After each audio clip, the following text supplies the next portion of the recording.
These my dollars make it hurt.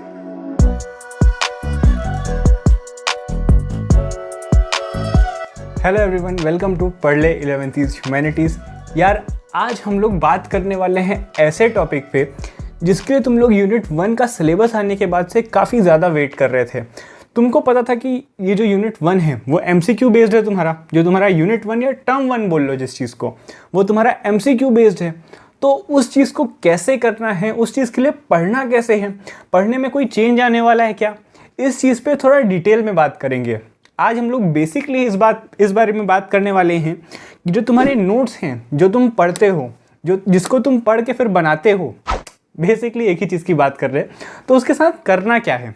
ठीक है, तो जल्दी से देखो यार, मेक श्योर तुम इन प्लेटफॉर्म पे फॉलो कर रहे हो हमसे, क्योंकि कोई भी अपडेट आता है वहीं पे आता है। और यार पढ़ले.in पे तुमको अगर कोई भी चैप्टर के नोट्स चाहिए या स्लाइड्स चाहिए, तो जो भी मटेरियल वहाँ पे अवेलेबल होगा वो तुमको मिल रहा होगा।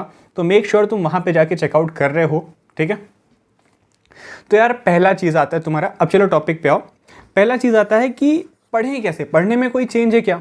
नहीं, तुमको वैसे ही पढ़ना था जैसे तुम पढ़ना है, जैसे तुम पढ़ रहे थे अभी तक। तुम जैसे भी अभी पढ़ रहे थे 9th में, 8th में, 7th में, वैसे ही तुमको 10th में भी पढ़ना है। और 11th में हो 11th में पढ़ना है, 12th में हो 12th में पढ़ना है। जो भी क्लास का बच्चा देख रहा हो वीडियो को, बेसिकली 11th के ही बच्चे देख रहे होंगे, तो तुमको वैसे ही पढ़ना है जैसे तुम पढ़ते आ रहे हो। बस थोड़ा सा एक्स्ट्रा क्या हो जाएगा कि अब तुमको लाइन बाय लाइन ध्यान देना पड़ेगा कि तुम पढ़ क्या रहे हो। क्योंकि यार तुम मानते हो कि तुम्हारे NCERT की मैक्सिमम जो लाइन्स है वो इंपॉर्टेंट होती हैं। तुम ज्योग्राफी ले लो, ठीक है, या तुम पॉलिटिकल साइंस ले लो, हिस्ट्री ले लो, या फिर तुम्हारे जो साइंस के सब्जेक्ट है, अगर कोई साइंस स्ट्रीम वाला है तो वो देख रहा है, तो केमिस्ट्री के तुम रिएक्शन देख लो, कुछ भी देख लो।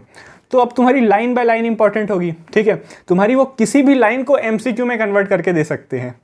मेन ये फंडा हो जाता है, इसलिए तुमको लाइन बाय लाइन पढ़ना ज़रूरी हो जाता है। ठीक है, और मैंने ये बात तुमको क्यों बताई, क्योंकि यार MCQ बेस्ड तुम्हारा अब एग्ज़ाम है। ठीक है, और MCQ बेस्ड एग्ज़ाम है तो अब तुमको अलग से उस टाइप के क्वेश्चन तो पूछेंगे नहीं 5 मार्क्स वाले, जिसमें अगर तुमको थोड़ा बहुत नहीं आता था तो भी तुम लिख के आ सकते थे। लेकिन यार अब ऐसा है कि तुमको एकदम एग्जैक्ट आंसर पता होना चाहिए, या फिर तुमको आंसर एलिमिनेट करना, मतलब आंसर को अलग से वो ऑप्शंस को एलिमिनेट करना तुमको आना चाहिए। ठीक है, तो अब तुमको यहाँ से क्या समझ आया कि तुमको जो पढ़ रहे थे वो तो पढ़ना ही है, अब लाइन बाय लाइन पढ़ना तुम्हारे लिए बहुत ज़्यादा ज़रूरी हो जाता है। ठीक है, तो अब यार अब मेन टॉपिक, नोट्स कैसे बनाएं। पहले मैंने तुमको ये बताया पढ़ना कैसे, क्योंकि तुम पढ़ के ही नोट्स बनाओगे। ठीक है, या तो तुम किसी लेक्चर से बना रहे हो, लेकिन मैं तुमको पर्सनली ये सजेस्ट करूँगा तुम समझने के लिए लेक्चर ज़रूर देखो, लेकिन NCERT पढ़े बिना तुम किसी भी चैप्टर को अपना डन नहीं बोल सकते कि ये चैप्टर मेरा पूरा हो गया है। तो NCERT तुम्हारा मेन सोर्स होना चाहिए हमेशा। ठीक है, तो अब तुम्हारे 2 तरीके होंगे नोट्स बनाने के, जो इसकी बात मैंने पहले भी की है। पहला कि तुम जो बुक है उसी में हाईलाइट करो। ठीक है, जो एक तरीका होता है और जिसको पर्सनली मैं प्रेफर करता हूँ। और दूसरा, तुम नोट्स बनाओ, कि मतलब तुम हर चीज़ को लिखो, तुम लिखो अपने लैंग्वेज में। ठीक है, तो आज मैं तुमको दोनों के सोल्यूशन दूंगा कि अगर तुमको ये करना है तो इससे भी तुम कैसे कन्वर्ट कर सकते हो नोट्स में। तो तुम्हारे पास नोट्स होंगे। ठीक है, तो हम इस पर आज थोड़ा ज़्यादा कंसंट्रेट करेंगे कि तुमको हाईलाइट कैसे करना है, और ये जो तुम हाईलाइट करोगे इसको नोट्स कैसे बनाने हैं। हाईलाइट मतलब यहाँ पे तो मैं नॉर्मल हाईलाइट की बात नहीं कर रहा हूँ, जिसकी बात मैंने पहले की थी। ठीक है, यहाँ पे हम MCQ के हिसाब से हाईलाइट कर रहे होंगे चीज़ों को। ठीक है, इसका क्या बेनिफिट है यार ये वाले सिस्टम का, इसको क्यों बता रहे हो। देखो, एक तो तुम्हारा टाइम बचेगा। ठीक है, दूसरी चीज़ तुमको समझ आएगा कि अगर तुम लाइन बाय लाइन पढ़ रहे हो, तुमको उस टाइम एग्ज़ाम के टाइम में याद आएगा कि हाँ ये लाइन मैंने पढ़ी हुई थी। ठीक है, इसका ये बहुत बड़ा बेनिफिट होता है। और यार जिसको एक बार बुक से पढ़ने की आदत लग जाती है ना, उसके लिए आगे भी बहुत ये बेनिफिशियल रहता है। इसके भी अपने फ़ायदे होते हैं नोट्स के, इसकी बात किसी और दिन करेंगे, तुम जैसा कमेंट्स में बताओगे।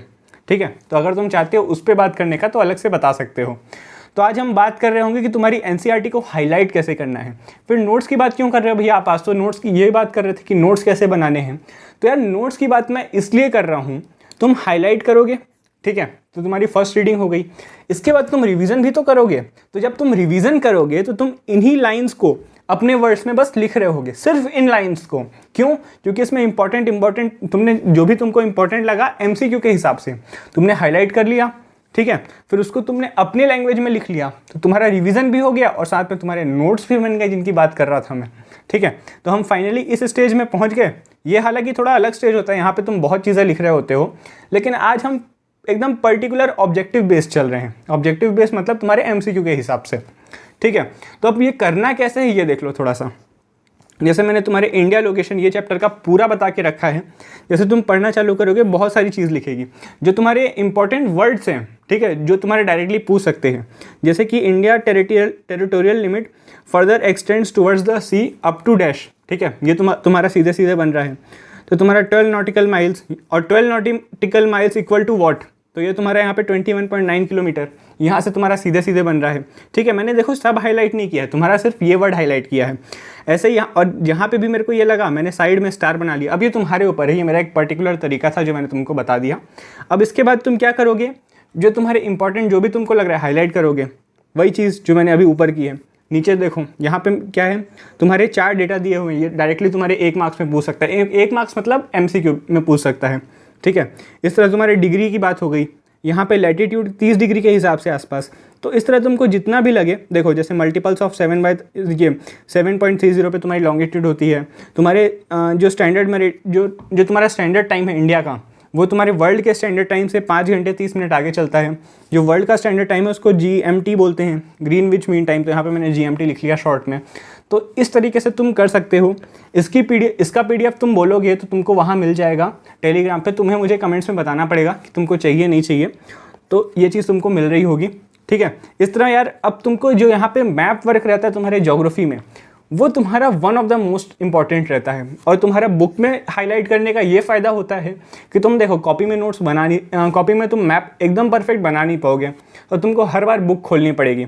तो जिसको वो चीज़ सही लगती है वो करे, और जिसको बुक में हाईलाइट करना है उसके लिए बहुत अच्छा हो जाता है, क्योंकि तुमको बुक में ही सब मिल जाता है। तो अपने हिसाब से तुम इसमें भी हाईलाइट कर सकते हो कि तुम्हारा ट्रॉपिक ऑफ कैंसर कहाँ कहाँ से गुजरता है। ये तुम्हारा one of the most important question है इस चैप्टर का। तो तुम्हारा देखो अलग से कहीं पे बुक में नहीं लिखा है, लेकिन तुम्हारे मैप में तुम्हारा ये मार्क है। तो जितने भी स्टेट से गुजर रहा है तो ये स्टेट्स इंपॉर्टेंट अपने आप हो जाते हैं, ठीक है। इंडिया की जो बाउंड्री में स्टेट्स हैं या जो कंट्रीज़ हैं वो अपने आप इंपॉर्टेंट हो जाती हैं। तो ये वाला मैप तुम्हारा बहुत इंपॉर्टेंट होता है। सारे मैप इंपॉर्टेंट होते हैं क्या? नहीं, सारे मैप तुम्हारे इंपॉर्टेंट होते नहीं हैं, ठीक है। तो ये वाला मैप तुम्हारा कोई इंपॉर्टेंट नहीं है। और ऐसे ही लास्ट पेज में कुछ इंपॉर्टेंट तुम्हारी लाइंस थी जो जिन लाइन से डायरेक्टली क्वेश्चन पूछ सकते थे, वो लाइंस हैं। और आखिरी में तुम्हारे ये जो MCQ हैं, ये तुम्हारे वन ऑफ द सोर्स होने चाहिए तुम्हारे पढ़ाई के लिए। इसको मैंने तुमको पहले भी बताया कि तुम MCQ पहले पढ़ सकते हो, तो कि तुमको पता चले कि हाईलाइट क्या करना है। अच्छा हाँ, ये भी सुन लो, बहुत बच्चों को जैसे डाउट रहता है ना कि हाईलाइट करें क्या। आपको तो पता है, आप कई बार आप पास करके आ चुके हो वाली क्लास, तो हाँ यार इसलिए पता है। लेकिन तुम्हारे लिए भी एक तरीका होता है कि तुम ये जो तुम्हारे MCQ हैं इनको पहले पढ़ो। आंसर आएगा नहीं आएगा वो दूसरी बात है, तुमको ये तो समझ आएगा क्वेश्चन कैसे पूछ रहे हैं। तो अच्छा तुमको ये समझ आ गया कि पूछ रहा है कि ये कौन सा कंट्री इंडिया के साथ लार्जेस्ट लैंड बाउंड्री शेयर करता है। तो ये कहीं पे लिखा नहीं है, लेकिन तुम मैप देखोगे फिर सर्च करोगे तो तुमको मिल जाएगा। और अगर सर्च भी नहीं करना है तो हमारे लेक्चर्स देखो, हमने उसमें बता के रखा है, ठीक है। तो यार ये थोड़ा ऑफ टॉपिक लगा मेरे को, जो मैंने तुमको नोट्स बनाने के लिए बोला। हो सकता है तुमको अलग लग रहा हो, लेकिन तुम अगर बार बार समझने की कोशिश करोगे कि मैं बता क्या रहा हूँ, तो तुमको समझ आएगा कि मैंने इसको नोट मेकिंग में क्यों इंक्लूड किया है। क्योंकि इस बार के टर्म में तुम्हारे नोट्स यही हैं। अगर तुम बुक खोलोगे बस इन लाइंस को पढ़ लोगे, ठीक है। जैसे तुमने पढ़ लिया 12 नॉटिकल माइल्स पढ़ लिया, उसके बाद 6.45 डिग्री लैटिट्यूड से तुम्हारा बे ऑफ बंगाल से तुम्हारा 6.45 लैटिट्यूड से चालू होता है, ठीक है। और उसके बाद फिर अरेबियन सी में कहाँ पे मिलता है, ये चीज़ हो गई। तुम्हारा 30 डिग्री है तुम्हारा पूरा वो डिफरेंस दोनों के बीच में, लैटिट्यूड और लॉन्गिट्यूड के बीच में, ठीक है। तुम्हारा 5 आवर्स 30 मिनट्स अहेड है। बस सिर्फ तुम ये लाइंस पढ़ लेते हो तो तुमको आधे से ज़्यादा चैप्टर अपने आप क्लियर हो रहा होगा। हाँ, तुमने कहीं पढ़ के रखा हो पहले, या लेक्चर बेसिकली एक लेक्चर देख के रखा हो, उसके बाद अगर तुम ये हाईलाइट करते हो तो तुम्हारा बेस्ट होगा। और आखिरी में अगर तुम ये जो हाईलाइटेड है उसको रिवाइज करते टाइम उसको लिख लो अपनी हैंडराइटिंग में, तो बस इसके बाद यार तुमको पूरे मार्क्स स्कोर करने से कोई नहीं रोक सकता। क्योंकि MCQ बेस्ड है तो उसका एक फ़ायदा ये भी होता है कि तुम इसमें पूरे मार्क्स स्कोर कर सकते हो। तो यार यहाँ पे मैंने तुम्हारी तैयारी के लिए पूरा बता दिया है, तुमको जैसे भी करना है। तो बस यार अब पढ़ते रहो, एंजॉय करो। मिलते हैं अगले वीडियो पे, बाय।